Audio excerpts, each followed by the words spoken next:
नमस्कार साथियों, स्वागत है आप सभी का वाईफाई स्टडी 2.0 पर। मैं हूं अंकित अवस्थी। आप हैं मेरे साथ में एक ऐसे अंतर्राष्ट्रीय घटना पर चर्चा करने के लिए जिसके चलते चीन यूनाइटेड नेशंस के ऊपर भड़क गया है, या यूं कहिए कि यूनाइटेड नेशंस की एक एजेंसी जिसने हाल ही में चीन के अंदर हो रहे मानव अधिकारों के उल्लंघन के बारे में दुनिया को बताया था, उसके खिलाफ इस समय चीन की प्रतिक्रिया आ चुकी है। चर्चा करेंगे आज के सेशन में कि ऐसी क्या घटना हुई जिसके चलते चीन के खिलाफ यूनाइटेड नेशंस की रिपोर्ट आई, और साथ में हम ये भी चर्चा करेंगे कि चीन की प्रतिक्रिया क्या रही। साथ में जब यूएन बोल पड़ा है तो क्या भारत ने भी कुछ कहा है, आज के सेशन में हम चर्चा करेंगे।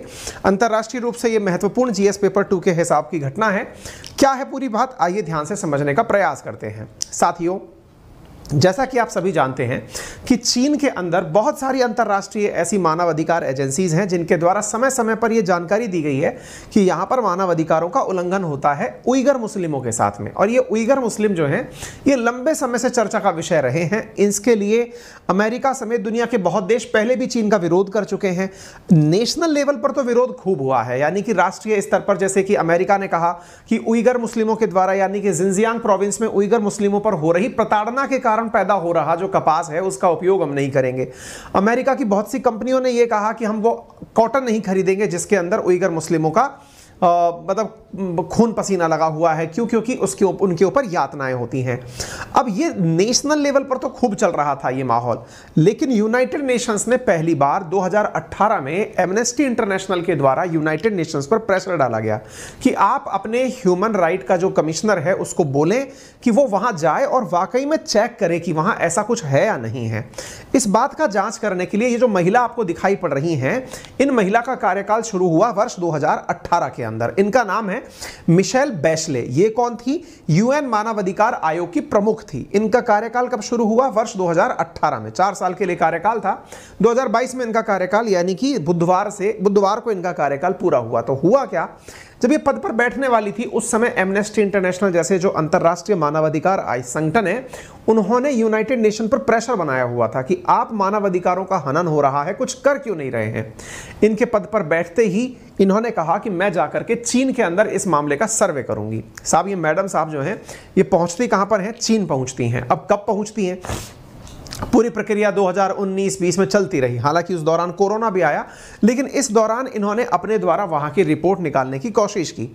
अब जब ये वहां गई तो इन्होंने वहां जाकर के लोगों से बातचीत करने की कोशिश की। कहां पर? चीन के अंदर। कहां पर? उइगर मुस्लिमों के साथ में।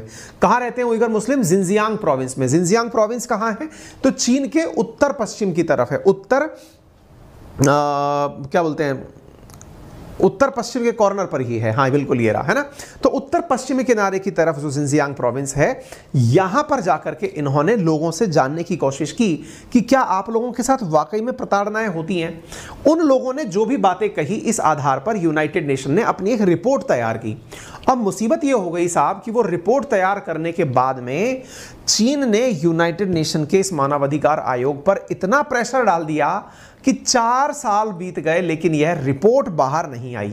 यानी जो आज हम घटना जिक्र कर रहे हैं, जिस रिपोर्ट में ऐसी ऐसी बातें कही गई हैं, उस रिपोर्ट के आने में कितनी कीमत चुकानी पड़ी वो पहले आप जान लीजिए। 4 साल बीत गए। 4 साल बीतने के दौरान ये जो माइशेल करके जो मैडम है, इन मैडम के ऊपर मतलब खूब जबरदस्त तरीके का प्रेशर क्रिएट किया गया माइकल बैशले के ऊपर, और लोगों ने इतना तक कहने लग गए कि ये बिक गई हैं, चीन ने इनको पैसे से खरीद लिया है, ये दबाव में आकर के काम कर रही हैं, ये काम कर ही नहीं पा रही हैं। इस प्रकार की तमाम बातें हुई। आपको जान के आश्चर्य होगा, बुधवार को इनका कार्यकाल समाप्त हो रहा था। परसों के दिन इनका कार्यकाल समाप्त हो रहा था। कार्यकाल समाप्त होने के 13 मिनट पहले इन्होंने 48 पन्ने की एक रिपोर्ट जो इन्होंने तैयार की वो मार्केट में रिलीज कर दी। अब आप पूछेंगे, दुनिया भर के संगठन करते आए हैं, इन्होंने कौन सा नया कर दिया? देखिए, किसी देश के अंदर, किसी पर्टिकुलर क्षेत्र के अंदर अगर इस प्रकार की कोई बात निकल कर आती है तो वो निश्चित ही एक बहुत बड़ी चिंता की बात है। आप इस बात को केवल इतना सा सोच करके कि क्या ही फर्क पड़ गया होगा, यूनाइटेड नेशन ने कह दिया होगा, नहीं साहब, देश ब्लेम कर रहे थे। वो बात प्रूव हो गई जब इन्होंने अपने रिटायरमेंट के 13 मिनट पहले 48 पन्ने की एक वो रिपोर्ट निकाली जिसको तैयार करने में 4 साल का समय लगा था। बस उस रिपोर्ट के अंदर जो बातें आई उन बातों में बहुत सी बातें विचलित कर देने वाली थी। विचलित कर देने वाली बातें वही जो इतने दिनों से लोग कहते हुए आ रहे थे। कहा गया कि यहां पर जबरन मेडिकल उपचार लोगों के साथ किया जाता है, दयनीय परिस्थितियों में उन्हें रखा जाता है और मानवता तो यहां पर बची ही नहीं है। 17 से 19 के बीच में यहां पर बहुत ज्यादा मानवता का हनन हुआ है। यहां पर लोगों को हिरासत में रखकर यातनाएं दी जाती हैं, दुर्व्यवहार इनके साथ किया जाता है और सबसे बड़ी चीज राजनीति से प्रेरित हैं ये सब चीजें जो हो रही हैं। साथियों, इस रिपोर्ट में यह तक कहा गया कि चीन के अंदर जो उइगर मुस्लिम्स हैं, इन मुस्लिमों को दाढ़ी नहीं बढ़ाने दी जाती, उनको यातनाएं दी जाती हैं, उनकी नसबंदी करा दी जाती है, महिलाओं के साथ जबरन रेप किया जाता है और जो बातें अब तक मार्केट में थी यूनाइटेड नेशंस की, उस रिपोर्ट में निकल करके आ गई। यहां पर भेदभावपूर्ण रवैये की बात हुई और कहा कि यह जो उल्लंघन किया जा रहा है चीन के द्वारा, यह अंतरराष्ट्रीय रूप से इंटरनेशनल क्राइम की श्रेणी में आता है। लोगों से उनके मौलिक अधिकार छीन लिए गए। China is responsible for serious human right violation in Jinjiang province. आप सोचकर देखें कि इन मैडम ने अपने पूरे कार्यकाल में कितनी हिम्मत जुटाई होगी इस रिपोर्ट को निकालने के लिए। इन्होंने खुद ने यह एडमिट किया कि मेरे ऊपर जबरदस्त प्रेशर है, मैं इस रिपोर्ट को नहीं निकाल पा रही क्योंकि चीन का इतना दबाव इनके ऊपर था। इनके खिलाफ प्रोपेगेंडा चलाया गया सोशल मीडिया के ऊपर, इनके ऊपर कोशिश की गई कि इन्हें गलत सिद्ध कर दिया जाए, पहले ही इनकी बायसनेस दिखा दी जाए कि ये पहले से ही प्रो बायस्ड हैं। लेकिन फाइनली इन्होंने जाते जाते अपनी बातें कही और कहा कि यहां पर डिटेंशन कैंप चलते हैं। जो लोग जानते हैं वो सच्चाई है। चीन के सरकारी अधिकारियों के द्वारा हमारे साथ गलत व्यवहार किया गया, हमारे साथ पूरे समय ऐसा व्यवहार किया गया कि हम लोगों के साथ जाकर उनकी रिपोर्ट निकाल ही ना पाए। इन्होंने सारी बातें निकाल करके कहा कि ये पूरी तरह से प्रयास है। जो लोग नहीं जानते कि उइगर मुस्लिम कौन है, तो साथियों ये मूल रूप से टर्किश मूल के मुस्लिम हैं जो कि किर्गिस्तान, कजाकिस्तान इन क्षेत्रों के साथ में निकलते हुए चाइना के जिनजियांग प्रोविंस में रहते हैं।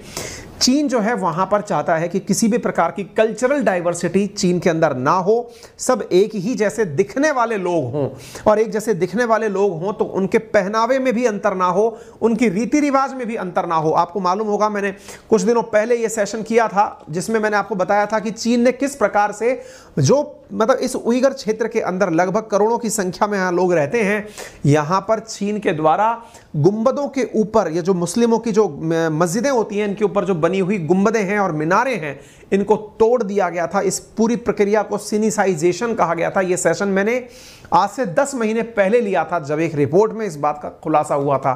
तो ये सब बातें फिलहाल यूनाइटेड नेशंस की बातों में भी निकल कर आई और उस बात के बाद में चीन के ऊपर इस प्रकार का दबाव बना कि वो यहां पर लोगों के साथ जो मानवीय यातनाएं हो रही हैं उनके बारे में दुनिया के सामने चीजें रखे। रिपोर्ट की कुछ बातें इस प्रकार से भी निकल कर आई कि यहां पर डिटेंशन कैंप बनाए गए हैं। यदि कोई व्यक्ति चीन की सरकार के द्वारा कही गई बातों को नहीं मानता है तो उन्हें यातना केंद्रों में डाल दिया जाता है। चीन उनके लिए कहता है कि उसने एजुकेशनल कैंप चला दिए हैं। वास्तविकता है ऐसा नहीं है। सैटेलाइट तस्वीरें दिखाती हैं कि 16 जून 2017 को जहां पर यहां पर कुछ नहीं था, वहां पर धीरे धीरे डिटेंशन कैंप बनने लगे। तस्वीरें दिखाती हैं 2018 में कैंप और बड़े होते चले गए। 2022 में यहां पूरी तरह से कैंप बन चुके हैं, यातना केंद्र हैं जिनमें जो भी व्यक्ति इनकी बात नहीं मानता है उन्हें यहां डाल दिया जाता है, उनकी नसबंदी करा दी जाती है और यहां पर पूरी तरह से वो प्रयास किए जाते हैं कि वो अपनी जो पहचान है उसको भूल जाएं। साथियों, ये सारी वो न्यूज़ हैं, जनवरी की न्यूज़ है जिसमें चाइना ने ह्यूमन राइट्स चीफ से कहा था कि वो ओलंपिक के बाद हमारे यहां पर पहुंचे। ओलंपिक के बाद यहां पर यूनाइटेड नेशंस के द्वारा विजिट किया गया और यूनाइटेड चीफ जो हैं उन्होंने यहां पर जो विजिट किया ये 2005 के बाद पहली बार विजिट हो रही थी। सोचो तब से मुद्दा उठा हुआ था, कब से? 2018 के बाद से मुद्दा उठ रहा था कि यहां पर क्या हो रहा है उसके बारे में जानकारी जुटाएं।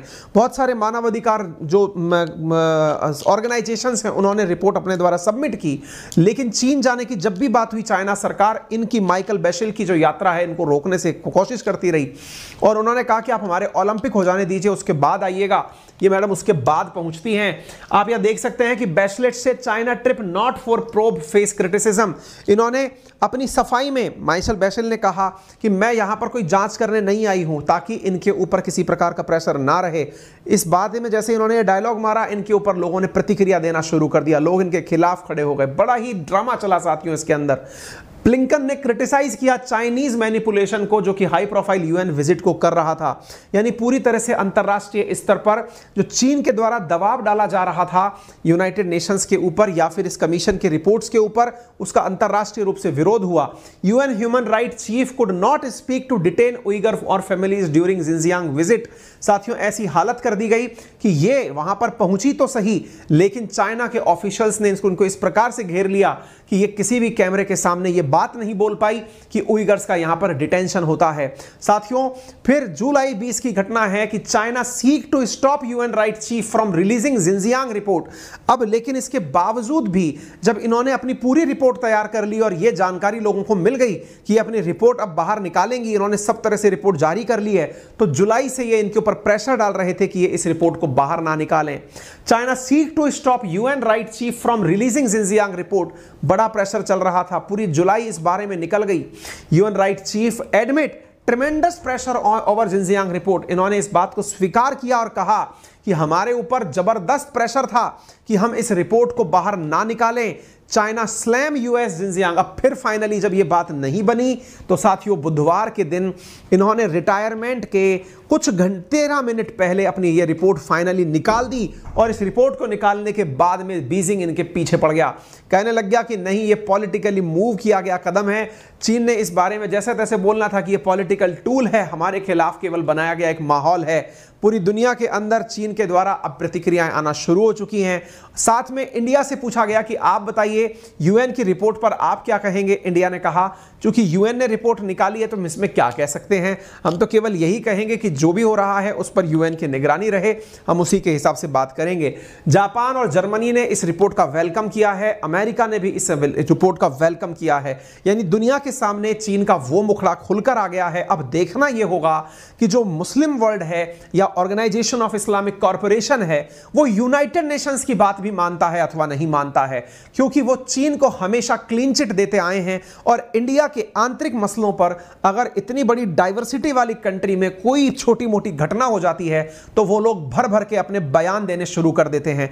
जब यूनाइटेड नेशंस की ह्यूमन राइट कमीशन के द्वारा अपनी रिपोर्ट में चीन के अंदर हो रही मानवाधिकार यातनाओं पर रिपोर्ट आ जाती है, तब ये देखने वाली बात होगी कि जितने भी मुस्लिम वर्ल्ड के कंट्री हैं, पाकिस्तान समेत तुर्की, सऊदी अरेबिया, जो हर विषय पर भारत के आंतरिक मसलों पर दखलंदाजी देने के लिए खड़े हो जाते हैं, वो इस रिपोर्ट के बाद चाइना पर कोई प्रतिक्रिया देते हैं या फिर से आंख मूंद कर बैठ जाएंगे। यह दिखाने के लिए पर्याप्त होगा कि मुस्लिमों पर हो रहे अत्याचारों के खिलाफ मुस्लिम वर्ल्ड क्या बोलता है, जब यूनाइटेड नेशन खुद कह चुका है। यह बात वाकई में सबके लिए आई ओपनिंग होगी। लोगों के सामने इस बात से पता चल जाएगा कि किस प्रकार का दोहरा चरित्र अपनाया जा रहा है। फिलहाल के लिए इतना ही। यदि आपको जानकारी पसंद आई हो तो सभी साथियों के साथ में इसे शेयर करें। सेशन पसंद आया हो तो इसे लाइक करना बिल्कुल ना भूलें। सभी साथियों के साथ इस घटना को शेयर करें। यदि आप चाहते हैं अनअकैडमी का लाइट फेस्टिवल यूज करना तो अनअकैडमी पर आपको 50 full length test SSA category में मात्र 399 रुपीज में ऑफर किए जा रहे हैं। एक और इंपॉर्टेंट चीज साथियों, 5 सितंबर टीचर्स डे के दिन शाम 6 बजे अनअकैडमी 1 के नाम से बिगिनिंग होने जा रही है। एक लर्निंग पॉसिबिलिटी की एक डिफरेंट चीज जो आपको उसी दिन हम आपको बताएंगे। बस आप इंतजार करें कि शाम 5 तारीख की शाम 6 बजे ऐसा क्या होने वाला है, क्योंकि अनअकैडमी आपके लिए कुछ नया प्लान कर रहा है, कोई ऐसी चीज जो कि आपके नॉलेज एनहांसमेंट में बहुत ज्यादा योगदान देगी। यदि आप यूपीएससी के स्टूडेंट हैं तो तैयारी कर सकते हैं अनअकैडमी के टॉप एडुकेटर्स से बने हुए बैचेस, जिसमें कि आप लोगों को पूरी तरह से फ्लेक्सिबिलिटी कोर्स चेंज करने की मिलती है, अनलिमिटेड व्यू ऑफ लेक्चर मिलते हैं, डेडिकेटेड डाउट डिस्कशन क्लासेस मिलती हैं, प्रिंटेड कॉम्प्रिहेंसिव क्लास नोट्स मिलते हैं, एंड टू एंड प्रिपरेशन होती है, लाइव मेंटरशिप मिलता है, डेली आंसर राइटिंग प्रैक्टिस मिलती है। ये सारी सुविधाएं आपको उपलब्ध हो जाती हैं अनअकैडमी के कोर्सेज में। अनअकैडमी के कोर्सेज अब 0% इंटरेस्ट रेट के साथ भी अवेलेबल हैं। ईएमआई ऑप्शंस का लाभ आप ले सकते हैं। हमारी टेक्निकल टीम से सपोर्ट के लिए आप 7878158882 पर कॉल भी कर सकते हैं। आपका समय शुभ हो। धन्यवाद।